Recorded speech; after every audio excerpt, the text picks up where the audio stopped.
cause called Palestine is the biggest scam and financial scam in all of history. As we discussed in an earlier video, the whole cause called Palestine is actually all about destroying Israel and killing Jews. Yet too many people prefer to ignore the historical facts and be conned into believing that the Palestinian Authority is interested and capable of peace. At the same time, the Palestinian Authority has succeeded in living off of billions of dollars of international funding since 1993. American taxpayers, European taxpayers, United Nations funding, and even Israeli taxpayers have all been generously funding the existence of the Palestinian Authority, an entity that continues to incite its children to kill Jews and destroy Israel via textbooks and television programs, and it pays convicted terrorists salaries while they sit in jail. Interestingly, for the past 6 months, the Palestinian Authority has refused to accept tax revenues that Israel owes them under existing agreements, ever since Israel said it would extend sovereignty over areas of Judea and Samaria. The amount being held by Israel is now up to $750 million, but they're still saying no to receiving it. To fill its coffers and replace the missing money, the Palestinian Authority instead has asked the European Union for loans to cover the missing money, and the European Union obliged until now. Axios recently reported that the EU, France, Germany, the UK, and Norway made clear that they now consider sovereignty in Judea and Samaria to be off the table, and thus the Palestinian Authority should accept the $750 million in revenue still being held by the Israeli Ministry of Finance because the Palestinian Authority doesn't want to take it. After lower-level pressure on the Palestinian Authority didn't bear fruit, European Union Foreign Policy Chief Joseph Borrell called Abbas last Wednesday. He repeated the same message in the call. European diplomats tell them, until the Palestinian Authority resume the acceptance of tax revenues from Israel, the European Union will not provide new loans or other financial assistance to the Palestinian Authority. Borrell also urged Abbas to relaunch security and civilian coordination with Israel, but Abbas was non-committal, the diplomats say. Some Palestinian Authority officials around Abbas think that his decision to suspend all ties with Israel and the United States is self-defeating. But Abbas has so far fended off that pressure. He's betting that Joe Biden will win in November and bring with him a much different set of policies towards the Israeli-Palestinian issue. This is another game changer. After the Arab world has shown willingness to criticize the Palestinian leadership publicly, the European Union is starting to move in the same direction. That was the report by Axios, where we see European leaders for the first time threatening to cut off funding to the Palestinian Authority. Mazel tov! It's about time. However, European leaders continue to ignore the incitement by the Palestinian Authority, the continued funding of jailed terrorists and their families, and the rampant corruption of the Palestinian Authority leadership.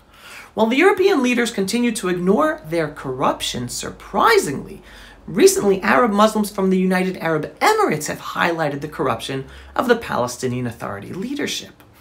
In an article titled UAE, "We are not traitors, Palestinian leaders are corrupt," the article documents, quote, reflecting widespread discontent with the Palestinians for condemning the Israel-UAE peace deal, several Emirati social media activists said that Palestinian leaders have brought to their people nothing but misery and corruption.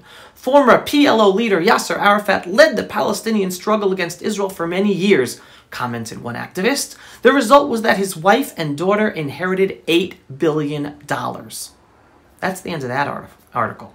That was Arafat, the arch-terrorist who terrorized Israel, Jews, and the world for decades, to then be crowned by the world as a peacemaker, only to continue his terror ways under the guise of the Palestinian Authority leader interested in peace. And he grew rich over the world's largesse and naivete. After his death, Mahmoud Abbas took over for him as the leader of the Palestinian Authority. Abbas has now been the democratically elected leader of the Palestinian Authority, now in the 14th year of his 4-year term. Yup. Anyway, his financial corruption is also well known. Yet Western leaders have done nothing about that either, all taxpayer money from the world. In an article titled Palestinian Kleptocracy, the West accepts corruption and people suffer the consequences. They write, the Abbas family's corruption is a hot topic in the territories, but not here in the United States. Tariq Abbas, son of the Palestinian Authority President Mahmoud Abbas, is a multi-millionaire owning villas in Amman, a Beirut rooftop pad, and a luxury London flat. His older brother Yasser has made a fortune from, among other things, his monopoly sale of United States-made cigarettes in the Judea and Samaria, aka the West Bank. Leaked records from a Panamanian law firm show that Palestinian Authority President Mahmoud Abbas and his two sons used power and influence to control the two major Palestinian economic boards, Arab Palestinian Investment Company and the Palestinian Investment Fund. And they built a West Bank economic empire worth more than $300 million. Abbas's authoritarian rule has allowed his family's Falcon Consortium to dominate the West Bank's commerce and labor markets, including owning shopping centers, media and insurance companies, and distributing food, cigarettes, cosmetics, and other consumer items. Falcon touches every aspect of Palestinian commercial life. In another article titled Palestinians Furious and Fed Up with Corruption of Abbas's Mafia Palestinian Authority, it documents a number of instances of corruption by the Abbases. I will highlight one of the interesting ones. Quote, one of the more absurd examples of misused funds for government employment, as Amman's 2017 report indicates, is that of the Palestinian Authority-owned Palestinian Airlines. Yet, there hasn't been an operational airport in the Palestinian Authority territory since 2001, when Israel destroyed Gaza International Airport during the Second Intifada. So a fake airline continues to finance hundreds of Palestinian Authority residents with salaries. If that's not corruption, what is? That's not all. As summarized quite succinctly in an article from 2012 titled Corruption in the Abbas Family, it starts with, quote, new details have emerged on how close family members of the Palestinian Authority president have become rich at the expense of the Palestinian people and even the United States taxpayer. And it ends with, quote, the Palestinian Authority is among the world's leading per capita recipients of international funding. But over the years, much of that has been siphoned off for corrupt officials. From the time of Arafat's decades-long dictatorial rule, Palestinian Authority leaders have consistently kept down their own people, essentially using them as a weapon against Israel in the court of public opinion. The Abbas family wealth is just another part of this picture, end quote. So, while the European leaders definitely deserve congratulations for finally threatening to cut off funding to the Palestinian Authority, it is too little and too late. More importantly, Western leaders still ignore the true purpose of the Palestinian Authority, which is to destroy Israel, ignore their ongoing incitement, while continuing to also ignore the rampant corruption of the Palestinian Authority.